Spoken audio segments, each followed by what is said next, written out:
नमस्कार। दैनिक पत्र पत्रिकाको संगालो कार्यक्रम अखबारमा स्वागत छ। साथमा छु म निर्मला ठकुराठी। आज मिति 2080 साल वैशाख महिनाको 12 गते मंगलबार, तदनुसार 25 अप्रेल सन् 2023 नेपाल सम्वत 1143।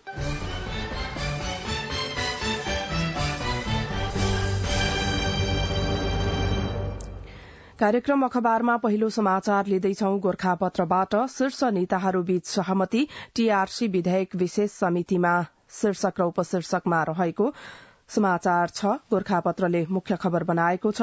प्रधान न्यायाधीश सिफारिश, विषयगत समिति गठन र नेतृत्व बाँडफाँड तथा सदस्यहरूको प्रतिनिधित्वबारे प्रमुख राजनैतिक दलबीच सहमति भएको छ। बालुवाटारमा हिजो बसेको शीर्ष नेताहरूको बैठकले संवैधानिक परिषद विधेयक सदनबाटै चाँडो टुंग्याउने सहमति गरेको छ। विधेयक पारितपछि प्रधान न्यायाधीश सिफारिश हुनेछ। प्रमुख प्रतिपक्षी दल नेकपा एमाले विधेयक पारित र संसदीय समिति गठनलाई प्रधान न्यायाधीश सिफारिशको पूर्व शर्त बनाएको थियो। राजनीतिक विषयमा प्रमुख दलबीच समझदारी बनेसँगै प्रतिनिधि सभामा विषयगत समिति गठनको प्रक्रिया पनि अघि बढ़ने भएको छ। चैत्र 28 गतेसम्ममा समितिमा प्रतिनिधित्व गर्ने सदस्यको नामावली दिने समझदारी दलहरूबीच भए पनि प्रमुख दलहरूले नै दिएका छैनन्। सबै विषयमा प्याकेजमै सहमति गर्ने भन्दै दलहरूले नाम दिएका थिएनन्। नेकपा एमाले संसदीय दलका प्रमुख सचेतक पदम गिरीले विचाराधीन विधेयक समिति गठन र नेतृत्वका विषयमा समझदारी बनेको बताउनुभयो। गिरीले भन्नुभयो, राजनीतिक रूपमा सहमति भएको छ। विपक्षी दलले पनि सार्वजनिक लेखा समिति सहित विषय र संयुक्त समितिमा नेतृत्व गर्न पाउने समझदारी भएको छ। विचाराधीन विधेयकलाई सदनबाटै चाँडो विधिबाट टुंगो लगाउने, टीआरसीलाई विशेष समितिमा लैजाने सहमति भएको छ।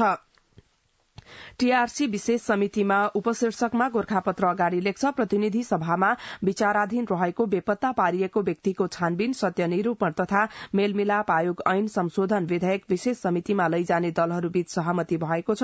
अघिल्लो प्रतिनिधि सभाको कार्यकालको अन्तिम समयमा पनि विधेयक विवादका कारण समितिमा दफावार छलफलको प्रक्रिया भन्दा अघि बढ़न सकेको थिएन। यो पटक विषयगत समितिको सट्टा विशेष समितिमा विधेयक पठाउने सहमति भएको हो। विशेष समिति 15 सदस्यीय बनाउने दलहरूबीच सहमति भएको छ।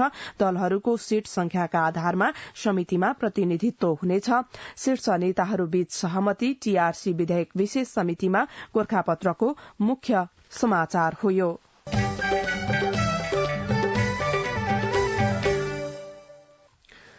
2072 को भूकम्पपछिका 8 वर्ष, पुनर्निर्माणमा झण्डै 4 खर्ब खर्च, अझै बनेन 1 लाख विस्थापितका घर।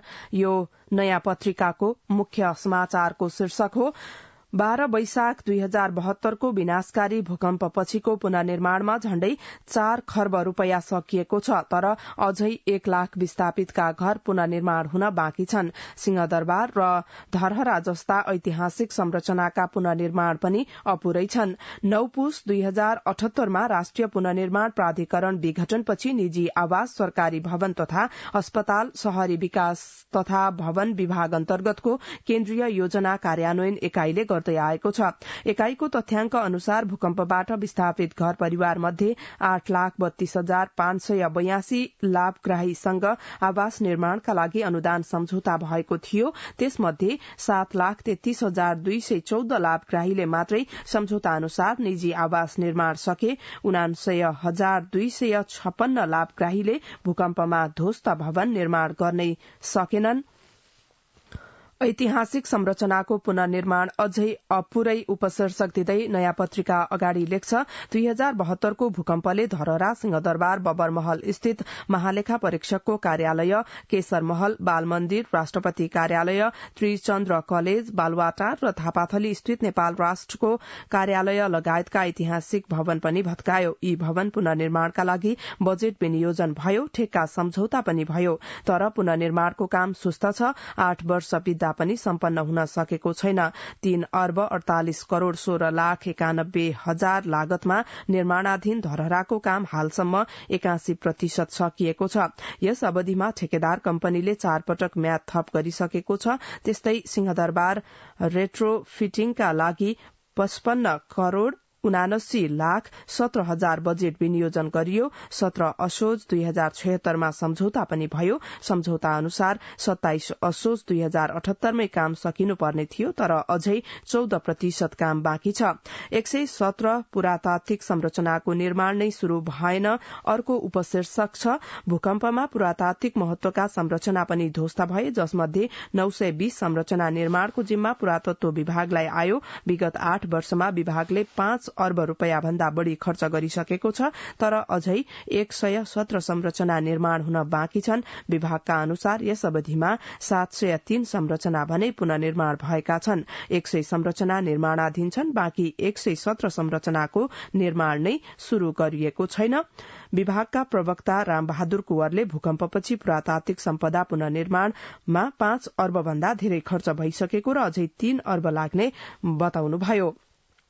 2072 को भूकम्प पछिका 8 वर्ष पुननिर्माणमा झण्डै 4 खर्ब खर्च, अझै बनेनन् 1 लाख विस्थापितका घर। यो शीर्षक र उपशीर्षक हो नयाँ पत्रिकाको मुख्य समाचारको।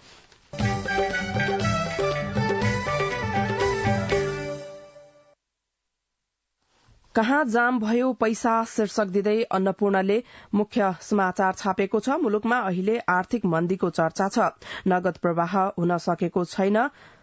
किन त जानकार भन्छन् कालो बजारी मौलाउँदा अनौपचारिक अर्थतन्त्र फस्टायो। शेयर घर जग्गामा लगानी फ्रीज भयो। क्रिप्टो करेन्सीमा पनि पैसा बाहिरियो। यी लगायत कारण नगद अभावको शास्ति बेहोरी रहनु परेको उहाँहरूको तर्क छ। कहाँ जाम भयो पैसा अन्नपूर्णले मुख्य खबर बनाएको छ।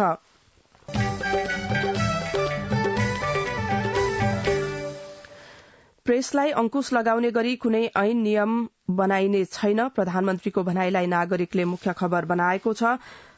प्रधानमन्त्री पुष्पकमल दाहालले प्रेसलाई अंकुश लगाउने गरी कुनै ऐन नियम नल्याउने प्रतिबद्धता जनाउनु भएको छ। नेपाल रिपब्लिक मीडिया प्रणालीको 15औं वार्षिकोत्सवका अवसरमा आयोजित नागरिक नायक 2208 घोषणा तथा सम्मान समारोहको उद्घाटन गर्नुहुँदै वहाँले मैले पहिले पनि भनेको छु, यसपटक नराम्रो काम केही गर्दिन र गर्न पनि दिन्न। झन संविधानले दिएका अधिकारहरू कुण्ठित गर्ने किसिमका कुनै ऐन नियम आउन दिइने छैन। प्रेसलाई अंकुश लगाउने गरी कुनै ऐन नियम बनाइने छैन। उहाँले नेपाली प्रेसलाई समृद्ध र शक्तिशाली बनाउने गरी काम गर्न सरकार अग्रसर रहेको पनि बताउनुभयो। सरकारले संचार क्षेत्रलाई राष्ट्रिय सेवामूलक उद्योगका रूपमा घोषणा गरेर यसको विकासका लागि आवश्यक कदमहरू चालिरहेको छ। उहाँले भन्नुभयो, यसै गरी पत्रकारको पेशागत र भौतिक सुरक्षाको ग्यारेन्टी गर्ने गरी सरकार अघि बढ़िरहेको छ। प्रेसलाई अंकुश लगाउने गरी कुनै ऐन नियम बनाइने छैन। प्रधानमन्त्रीको भनाईलाई नागरिकले मुख्य खबर बनाएको छ।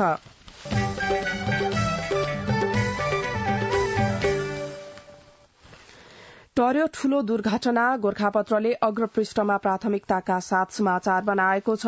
त्रिभुवन विमानस्थलबाट दुबईका लागि उडान भरेको फ्लाई दुबईको कल साइन FZ 575 जहाज ठूलो दुर्घटनाबाट जोगिएको छ। 7 जना चालक दलका सदस्य सहित 175 जना यात्रु बोकेर हिजो राति 9:20 मा त्रिभुवन विमानस्थलबाट उडान भरेको केही बेरमै पाइलटले जहाजको दायाँ इन्जिनमा समस्या आएको विमानस्थल टावरलाई जानकारी गराउनु भएको थियो। सामाजिक सञ्जालमा जहाजको इन्जिनमा आगो लागेको तस्विर सहित काठमाण्डु र ललितपुरका केही ठाउँमा ठूलो आवाजमा पड्केको लगायतका खबर छाएपछि काठमाण्डुमा त्रासपूर्ण वातावरण सिर्जना भएको थियो। विमानस्थल कार्यालयका अनुसार शुरूमा पाइलटले इन्जिनमा समस्या आएको जानकारी गराएपछि आपतकालीन अवतरणका लागि विमानस्थल खाली गराइएको थियो। विमानस्थलमा एम्बुलेन्स र दमकल सहितका सुरक्षा दस्ता तयारी अवस्थामा राखिएको थियो। उक्त समयमा विभिन्न गन्तव्यबाट आएका air Arabia, Malaysian air, Singapore air, Buddha air लगायत 7वटा जहाजलाई सिमराको आकाशमै होल्ड गराइएको थियो। आधा घण्टा काठमाण्डुको आकाशमा फन्को मारेको उक्त जहाज पछि सबै प्यारामिटर नर्मल रहेको भन्दै गन्तव्यतर्फ लागेपछि 9:50 बजे विमानस्थल पुनः सञ्चालनमा ल्याएर अन्य जहाजलाई अवतरण गराइएको थियो। घटना लगत्तै फ्लाई दुबईको आधिकारिक ट्वीट गर्दै फ्लाई दुबईका प्रवक्ताले जहाजमा चरा ठोकिएको बताउनु भएको छ। उहाँले जहाजमा लाटो कोसेरो ठोकिएको अनुमान गर्दै एक इन्जिनको सहायताले गन्तव्यतर्फ उडान भरेको उल्लेख गर्नु भएको छ। काठमाण्डुबाट दुबईका लागि उडेको फ्लाई दुबईको FZ 575 उडान भरेको केही समयमै चरा ठोकियो। विशेष मापदण्ड अपनाएपछि उडान सामान्य रूपमा गन्तव्यतर्फ गएको सार्वजनिक ट्वीटमा फ्लाई दुबईका प्रवक्ताले उल्लेख गर्नु भएको छ। जहाज सुरक्षित अवस्थामा रहेको जानकारी दिँदै उहाँले दुबईको स्थानीय समय अनुसार 12:14 मा अवतरण गर्ने तयारीमा रहेको जनाउनु भएको थियो। टर्यो ठूलो दुर्घटना गोरखापत्रको अग्रपृष्ठको समाचार हो यो।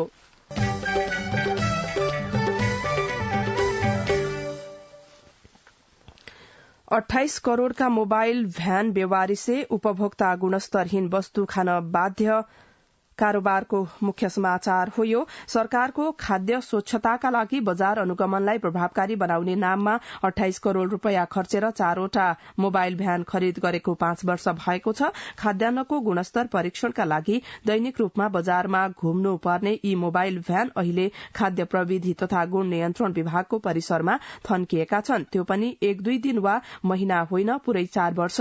5 वर्ष अघि अर्थात आर्थिक वर्ष 2074-75 मा खरिद गरिएका यी मोबाइल भ्यान विभागले खाद्य गुणस्तर परीक्षणका लागि 1 वर्ष भन्दा धेरै समय प्रयोग गरेको छैन। विभागले भ्यानलाई दैनिक बजार अनुगमनमा लैजानु पर्नेमा बेवारिसे बनाएको छ। विभागले अनुगमनलाई बेवास्ता गर्दा बजारभर छ्यापछ्याप्ती अखाद्य वस्तु बिक्री भइरहेको छ। उपभोक्ता गुणस्तरहीन र अखाद्य वस्तु उपभोग गर्न बाध्य छन्। सरकारले खाद्य स्वच्छताका लागि बजार अनुगमनलाई प्रभावकारी बनाउन भन्दै 2075 वैशाखमा 4वटा मोबाइल भ्यान खरिद गरेको थियो। प्रति भ्यान करिब 7 करोड़का दरले 28 करोड़मा 4 भ्यान खरिद गरिएका थिए। विभागले 2 र प्रधानमन्त्री कृषि आधुनिकीकरण परियोजनाले 2 गरी 4वटा भ्यान खरिद गरेका थिए। 28 करोड़का मोबाइल भ्यान बेवारिसे उपभोक्ता गुणस्तरहीन वस्तु खान बाध्य कारोबारको मुख्य समाचारको शीर्षक हो यो।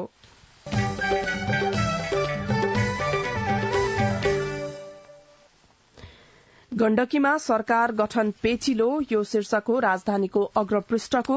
मुख्यमन्त्री पदमुक्त भएको 3 दिन बित्दा समेत गण्डकी प्रदेशमा सरकार गठनको आह्वान हुन सकेको छैन। नेपाली कांग्रेस वा माओवादी केन्द्र कसले पहिला सरकारको नेतृत्व गर्ने भन्ने विषय पेचिलो छ।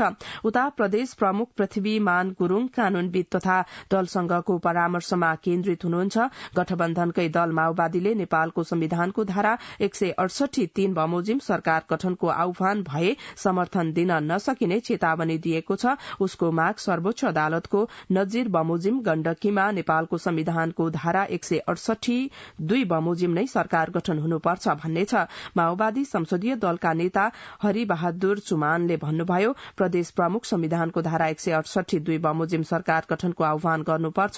अदालतले त्यत्रो व्याख्या गर्दा गर्दै 3 बमोजिम गर्ने भन्ने कुरा सम्भव नै छैन, हामीलाई मान्य हुँदैन।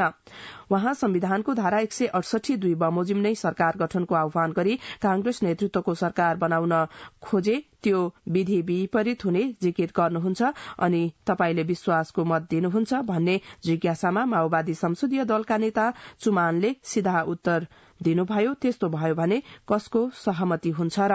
गण्डकीमा सरकार गठन पेचिलो, राजधानीको अग्रपृष्ठको समाचार हो यो।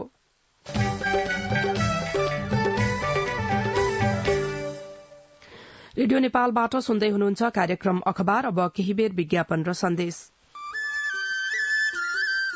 सुन त, भोलिको मिटिङको लागि सबैलाई फोन गर्यो? छैन सर, मेरो मोबाइलमा ब्यालेन्स नै थिएन। अलि पछि गर्छु ल्यान्डलाइनबाट। लौ हेर, मोबाइलमा ब्यालेन्स छैन भनेर हुन्छ? तिमीलाई थाहा छैन यस कार्यालयले नेपाल टेलिकमको कर्पोरेट युजर ग्रुप अर्थात CUG सेवा लिएको छ। तिम्रो नम्बरलाई पनि CUG मा सहभागी गराउ न। अनि सर, मेरो त प्रिपेड नम्बर हो नि। अहिले नेपाल टेलिकमले प्रिपेड र पोस्टपेड दुवै फोनमा CUG सेवा लागू गरिसकेको छ। CUG मा आबद्ध भएपछि हाम्रो कर्मचारीहरू बीच निशुल्क र नेपाल टेलिकमको नेटवर्कमा सस्तो दरमा फोन तथा SMS गर्न र डाटा चलाउन पाइन्छ नि। तिमीलाई थप जानकारी चाहिएमा नेपाल टेलिकमको वेबसाइट www.ntc.net.np मा हेर न। नेपाल टेलिकम, राष्ट्रको संचार। अब पत्र-पत्रिकाले छापेका बाँकी प्रसंग छोटकरीमा सुडानबाट सम्पर्कमा आएका नेपाली सुरक्षित अन्नपूर्णको अग्रपृष्ठको समाचार हो यो। सुडानबाट इजिप्टको कायरो स्थित नेपाली दूतावासको सम्पर्कमा आएका 19 नेपाली सबैजना सुरक्षित रहेको परराष्ट्र मन्त्रालयले जनाएको छ। ती बाहेक 3 जना शान्ति सैनिक 23 अप्रिलमा अफ्रिकी मुलुक चाडतर्फ गएको मन्त्रालयले हिजो प्रेस विज्ञप्ति मार्फत जानकारी दिएको हो। खार्तुम स्थित संयुक्त राष्ट्र संघका विभिन्न निकायमा कार्यरत 7 नेपाली सोही दिन सड़क मार्फत रेड सी स्थित पोर्ट सुडानतर्फ प्रस्थान गरिसकेका र त्यहाँबाट हवाई सेवा मार्फत युगाण्डा जाने तयारी रहेको जनाइएको छ। सुडानमा शुरू द्वन्द्वका कारण त्यहाँ रहेका नेपाली नागरिकको सुरक्षा र उद्धारका लागि सरकारले उच्च सतर्कताका साथ सबै पक्षसँग समन्वय गरी आवश्यक प्रयास जारी राखेको मन्त्रालयले जनाएको छ। कायरो स्थित दूतावासद्वारा सुडानमा रहेका नेपाली, संयुक्त राष्ट्र संघीय शान्ति मिशनमा कार्यरत नेपाली पदाधिकारी, सुडान स्थित अवैतनिक नेपाली वाणिज्य दूत तथा सुडानी निकायहरूसँग निरन्तर सम्पर्कमा रही विवरण अध्यावधिक गर्ने कार्य भइरहेको परराष्ट्रकी प्रवक्ता शेवा लम्सालले बताउनुभयो। सुडानबाट सम्पर्कमा आएका नेपाली सुरक्षित अन्नपूर्णको अग्रपृष्ठमा समाचार छ। 17 दिनपछि फोहोर उठाउन शुरू शीर्षकमा नेपाल समाचार पत्रको अग्रपृष्ठमा खबर छ। काठमाण्डु महानगरपालिकाले सर्वोच्चको आदेश प्राप्त भएको 2 दिनमै फोहोर संकलन र ढुवानी गर्न शुरू गरेको छ। काठमाण्डु महानगरपालिकाले शीतल निवास, सिंहदरबार र प्रधानमन्त्री निवास बालुवाटारमा फोहोर उठाउन रोक लगाएको 17 दिनपछि फोहोर उठाउन शुरू गरेको हो। 17 दिनपछि फोहोर उठाउन शुरू नेपाल समाचार पत्रको अग्रपृष्ठको समाचार हो यो। गुल्मीमा आगलागी बढ्दो 3 वर्षमा 117 घरगोठ जले 11 जनाको मृत्यु। नयाँ पत्रिकाको भित्री पृष्ठमा समाचार छ। बिहिबार स्थानीय जंगलमा लागेको आगो बस्ती पसेपछि इस्माका 2 घर र 3 गोठ जले। इस्मा गाउँपालिका 5 इस्मा रजस्थल दमारका शिवलाल कुमाल र रुद्रबहादुर कुमालका 2 घर र 3 गोठ जलेर नष्ट भए। घरसहित अन्नपात्र, लत्ता, कपड़ा जलेपछि कुमाल परिवार खुला आकाशमा आइपुगेको छ। गत मंगलबार दिउँसो छत्रकोट गाउँपालिका 2 स्थित रानीवनमा लागेको डढेलो निभाउने क्रममा सोही ठाउँका 71 वर्षीय सूर्य बहादुर रजाली घाइते भए। वनको डढेलो बस्तीमा जाँदा स्थानीय 47 वर्षीय खिमा रजाली, 47 वर्षीय दुर्गा बहादुर रजाली, 40 वर्षीय रूपा बराल र 40 वर्षीय कुल बहादुर रजालीको गोठ जलेर नष्ट भएको छ। यी त हालैका केही प्रतिनिधि घटना हुन्। गुल्मीमा आगलागी भयावह बन्दै गएको छ। पछिल्लो 3 वर्षमा 53 घर र 64 गोठ जलेका छन्। यो आर्थिक वर्षको चैत्रसम्म 11 घर र 19 गोठ जलेका छन्। गत वर्ष 31 घर र 15 गोठ जलेका थिए। मानवीय क्षति बढ्दो उपशीर्षकमा नयाँ पत्रिका अगाडि लेख्छ, बिहिबार घर नजिकै जंगलमा लागेको डढेलो नियन्त्रण गर्न जाँदा आगोमा परेर धुर्कोट गाउँपालिका 3 हाडेका 13 वर्षीय दीपक मुखिया र 55 वर्षीय धनबहादुर मुखियाले ज्यान गुमाए। केही दिन अघि जंगलमा लागेको आगोका कारण सत्यवती गाउँपालिका 4 लिम्घा निवासी 75 वर्षीय लालबहादुर साईको मृत्यु भएको थियो। जिल्ला प्रहरी कार्यालय गुल्मीका प्रहरी निरीक्षक रविन्द्र कुमार श्रेष्ठका अनुसार जिल्लामा 3 वर्षमा आगोमा परेर 11 जनाको ज्यान गएको छ। गुल्मीमा आगलागी बढ्दो 3 वर्षमा 117 घरगोठ जले 11 जनाको मृत्यु। नयाँ पत्रिकाले भित्री पृष्ठमा खबर बनाएको छ। इन्धन चोरी र मिसावटका घटना बढ़ेको बढ़ै नयाँ पत्रिकाकै अर्थ पृष्ठमा खबर छ। दोषीलाई कडाईका साथ कार्यवाही नगर्दा पेट्रोलियम पदार्थमा मिसावट र चोरीका घटना पटक पटक दोहोरिने गरेका छन्। गत माघ यता मात्रै पेट्रोलियम क्षेत्रमा ठूला 4वटा चोरी र मिसावटको घटना पुष्टि भइसकेका छन्। तर आयल निगम व्यवस्थापनले संलग्न चालक र सहचालकलाई मात्रै कार्यवाही गर्ने गरेको छ। ढुवानीकर्ता र व्यवसायीलाई भने सामान्य कार्यवाही मात्रै गर्ने गरिन्छ। इन्धन चोरी र मिसावटका घटना बढ़ेको बढ़ै नयाँ पत्रिकाको अर्थ पृष्ठको समाचार हो यो। जनप्रतिनिधिका सन्तान सामुदायिक विद्यालयमा गोर्खापत्रको भित्री पृष्ठमा खबर छ। तनहुँको आबु खैरेनी गाउँपालिकाका जनप्रतिनिधिले छोराछोरीलाई सामुदायिक विद्यालयमा भर्ना गरेका छन्। गाउँ कार्यपालिकाको बैठक बैठकले यसै शैक्षिक सत्रदेखि अनिवार्य रूपमा सबै जनप्रतिनिधिले आफ्ना सन्तानलाई अनिवार्य रूपमा सामुदायिक विद्यालयमा अध्ययन गराउनुपर्ने निर्णयलाई कार्यान्वयनमा ल्याइएको हो। जनप्रतिनिधिका सन्तान सामुदायिक विद्यालयमा गोरखापत्रमा खबर छ। खानेपानी भर्ने पालो 3 दिनपछि गोरखापत्रकै भित्री पृष्ठमा अर्को खबर छ। बैतडीको मेलौली नगरपालिका 7 काँडा बजारमा 1 जर्किन पानी भर्न 3 दिन पालो कुर्नुपर्ने बाध्यता रहेको छ।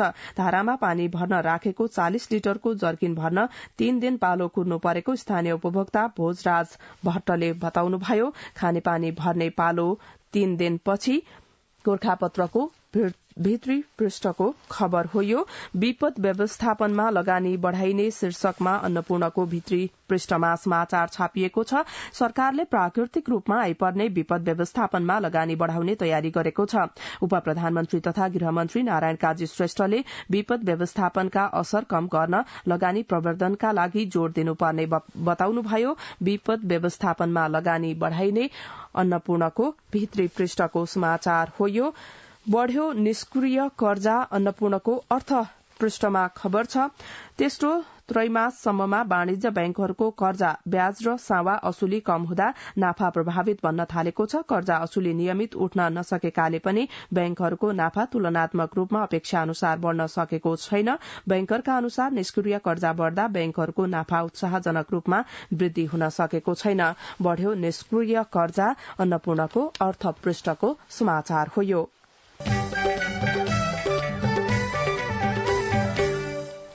अब कार्यक्रम अखबारमा सम्पादकीय अख्तियारको क्षेत्राधिकार शीर्षकमा गोरखापत्रले सम्पादकीय बनाएको छ। अख्तियार दुरूपयोग अनुसन्धान आयोगको क्षेत्राधिकार पब्लिक लिमिटेड कम्पनी राष्ट्रिय तथा अन्तर्राष्ट्रिय गैर सरकारी संस्थाको तहसम्म विस्तार गर्ने गरी राष्ट्रिय सभाबाट पारित विधेयक प्रतिनिधि सभामा पुगेपछि निजी क्षेत्रले प्रमुख राजनैतिक दलहरूलाई आफ्नो प्रभावमा नियन्त्रण गर्ने प्रयास गरेको छ। विधेयकमा प्रस्तावित प्रबन्ध पारित भए आयोगको कार्यबोझ बढ़दा उसको प्रभावकारिता घट्ने तर्कसाथ निजी क्षेत्र सार्वजनिक जवाफदेहिताबाट उन्मुक्त हुने मनसुवामा देखिएको छ। निजी क्षेत्रका प्रतिनिधिमूलक संघ संस्थाले त्यस्तो प्रावधान हटाउन सरकार, राजनैतिक दल, नेताहरू र सांसदहरूलाई औपचारिक र अनौपचारिक दबाव दिन थालेका छन्। दलहरूका तर्फबाट पनि लिमिटेड व्यक्ति वा संस्थाको दबावलाई नै सहयोग पुग्ने गरी प्रतिनिधि सभामा पुगेको विधेयकमा संशोधन दर्ता गराइएका छन्। अख्तियारको क्षेत्राधिकार गोरखापत्रको सम्पादकीयको शीर्षक हो यो। द्वन्द पीड़ितमाथि चरम लापरवाही शीर्षकमा नागरिकले सम्पादकीय छापेको छ। सरकारले संक्रमणकालीन न्यायका लागि सत्यनिरूपण मेलमिलाप आयोग र बेपत्ता पारिएका व्यक्तिको छानबिन आयोग बनाएको थियो। 2052 देखि 2063 सालसम्म माओवादीद्वारा मुलुकमा जारी सशस्त्र गतिविधिका क्रममा मानवाधिकारको गम्भीर उल्लंघन गर्ने र मानवता विरूद्धको अपराधमा संलग्नहरूका बारेमा सत्य अन्वेषण गर्न तथा मेलमिलापको वातावरण बनाउन यस्तो आयोग बनाइएको थियो। 2063 मंसिर 5 मा तत्कालीन सरकार र माओवादी बीच भएको सम्झौतामा यस्तो आयोग बनाउने उल्लेख भए पनि आयोग चाहिँ शान्ति सम्झौता भएको 8 वर्षपछि अर्थात 2071 सालमा मात्र गठन भएको थियो। आयोगहरू ढिलै बनेका भए पनि अब चाहिँ यी आयोगले काम गर्छन् र न्याय पाइएला भन्ने आशामा थिए द्वन्द पीड़ितहरू। तर मुलुकका सर्वत्र निकाय जस्तै यी आयोग पनि चरम राजनीतिकरणको शिकार भए। एकातर्फ आयोगका पदाधिकारी नै राजनीतिक रूपमा विभाजित भए भने अर्कोतर्फ सरकारमा बस्नेहरूले पनि संक्रमणकालीन न्यायलाई कहिले प्राथमिकतामा राखेनन्। यही कारण आयोगहरू केही व्यक्तिको बेरोजगारी निवारण गर्ने काममा सीमित रहे। द्वन्द पीड़ितमाथि चरम लापरवाही नागरिकले सम्पादकीय छापेको छ भने अख्तियारको विधेयक र निजी क्षेत्र शीर्षकमा कारोबारले सम्पादकीय बनाएको छ।